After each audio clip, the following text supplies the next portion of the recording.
How's it going, guys? Welcome back to another video.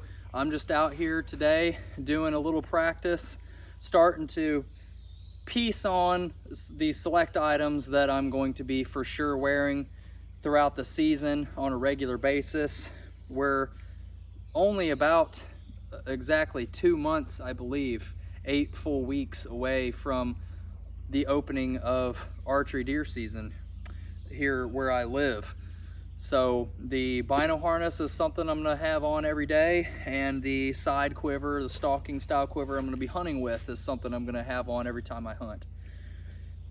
But leading into this season, I am trying to get something else prepared and some other things in place that are going to be key players in how my season goes, progresses, and hopefully the type of success that I'm able to enjoy. And that is mentally preparing and setting goals for myself. So I'm going to put this stuff away and let's go over here by the river and talk about some of my goals for the 2024 archery season.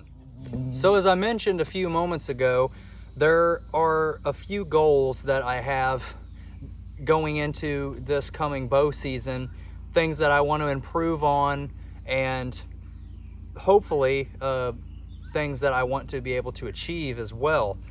And I've found the best way to be able to keep track of these things is by keeping a hunting journal.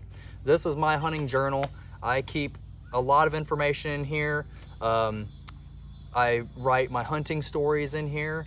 You know, if I saw something cool, if I learned something, saw something I'd never seen before, how a hunt went, what happened during a hunt, to tell a story, so on. But I'm also using it in order to write down goals that I have, and to write down my thoughts, things that I want to change as far as my ethics, my personal ethics in the woods are concerned. And I came up with 10 different items that I want to improve on this season. A couple of these do not pertain necessarily to bow hunting, but I figured I would go ahead and share them all anyway. And before I do, you might be thinking, why go to this extent? Why be this serious about it? It's just hunting after all. Well, I believe that everybody has room to improve in all aspects of their life. And for me, I don't want to be just the same old hunter from year to year to year. I want to have goals that I try to reach and achieve. And I have ways that I want to get better, things that I've done in the past that I didn't like, that I don't want to do again in the future. And setting up some standards for yourself, some ethics, some goals, it really, I think it gives you the opportunity to make yourself a better person and conduct yourself in a more ethical way in the woods. So here goes. This is my 10 ethics and goals for the 2024 deer season. Number 1, I will be limiting my max bow range to 15 yards to avoid string jumping and animal reaction. So with any traditional bow, not just a hill style bow like I shoot now, I really truthfully do not feel that super confident in taking shots at deer over about 15 yards. I've harvested one deer that was, I think, a 22-yard shot, and it wasn't the greatest shot. I hit it a little bit forward, and I had to put another arrow in that deer. But by and large, my average shot distance has been right there around that 12-yard mark. Essentially anywhere from, I think my closest has been about 10 yards to 15. So that's where I say about 12 yards has been my average with a traditional bow. And even with a compound, my average was no more than 20 yards. So, so by giving myself a limit and by setting in stone that no matter what the circumstance, unless it's a follow-up shot, of course, I'm not going to take a shot at a live, alert healthy living animal past 15 yards. I'm just not going to do it. I had one deer jump the string on me last year, or should I say it ducked my arrow, and the arrow sailed right over its back. That deer was a little bit on edge, a little bit alert. I probably shouldn't have even taken the shot. And that deer was at 15 yards. So beyond 15 yards is certainly no bueno, but I do feel comfortable taking that shot. So anything inside 15 or closer, I can pretty well kill it with my eyes closed. I feel super confident about that, but I'm not going to exceed that. But in order to establish that, you got to put it on pen to paper and give yourself limits. Number two is I won't take foolish shots with low odds. Last year, I missed multiple animals, and most of those shots were shots that I never should have taken. A piece of brush in the way, a little too far, the animal was alert, so on and so forth.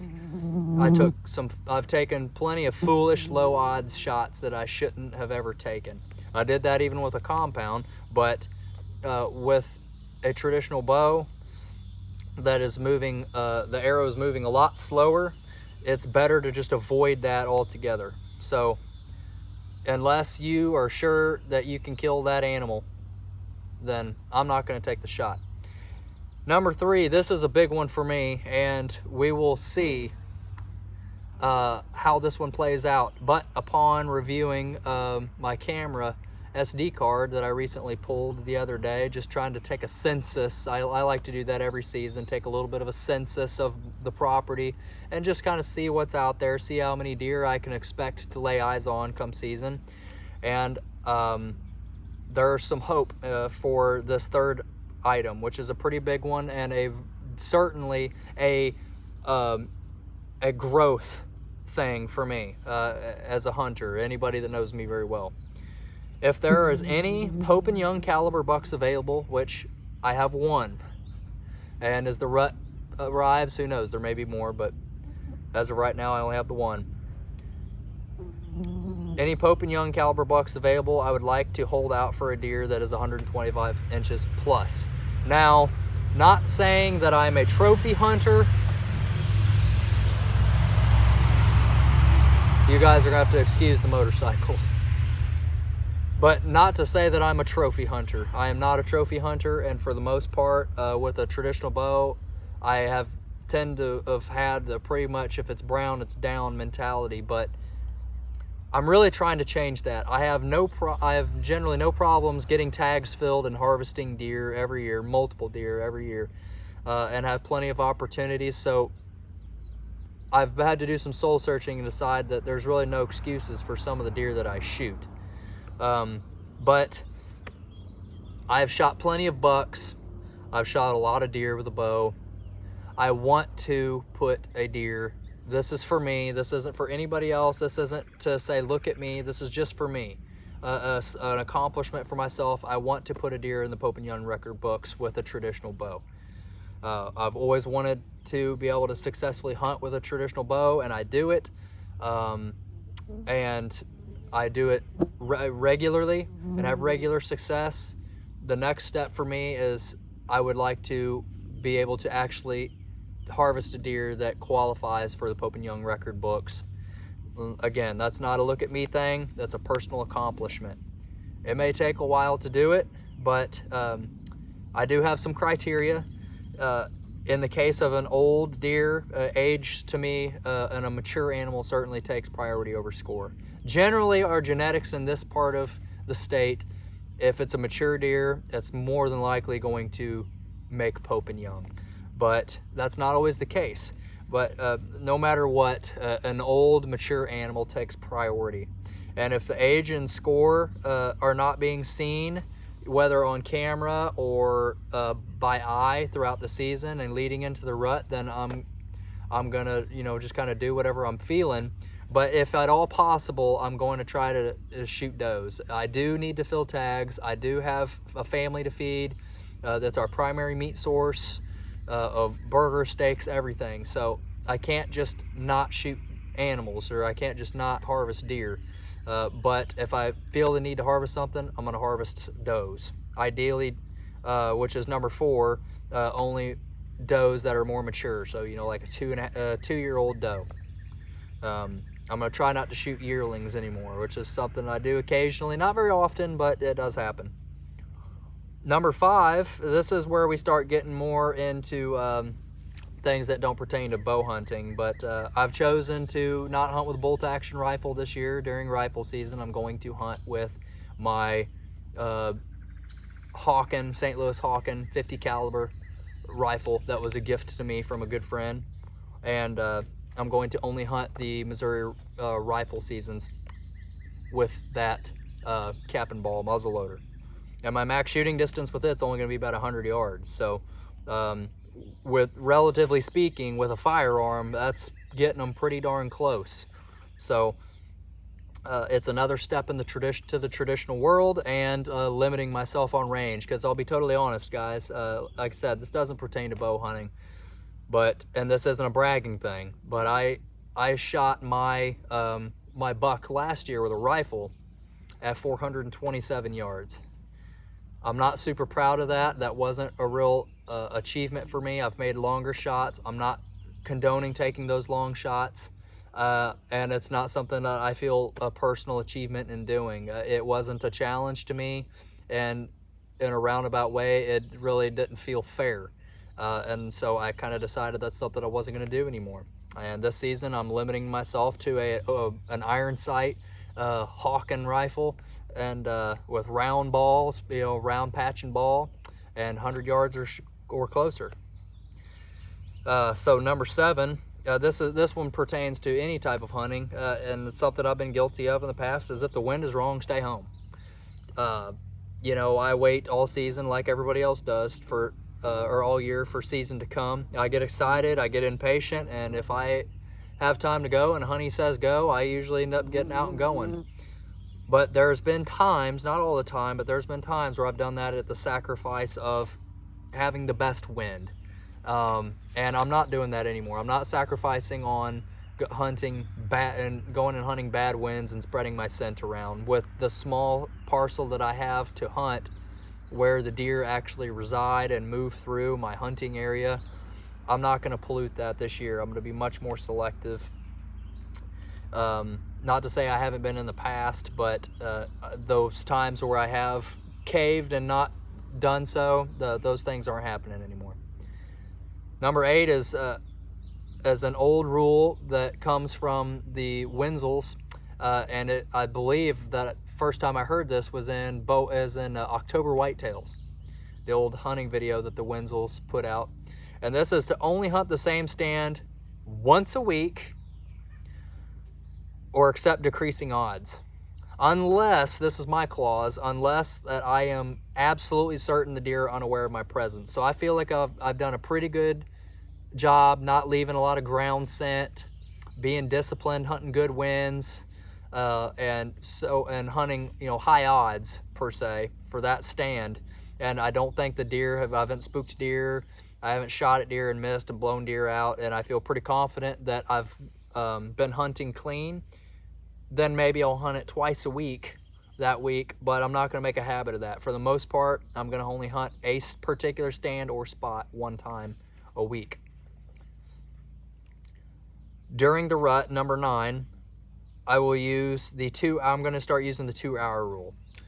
This was told to me by Chris Perino, a friend of mine, who you guys have seen that interview on the channel.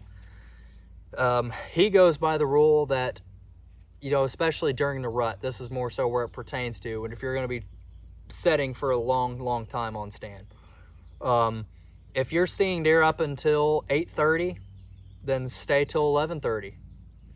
If you end up seeing a deer again at 10 o'clock, so you stay till noon. If you see a deer at 11, you stay till 1. Every time you see a deer, the clock resets for 2 hours.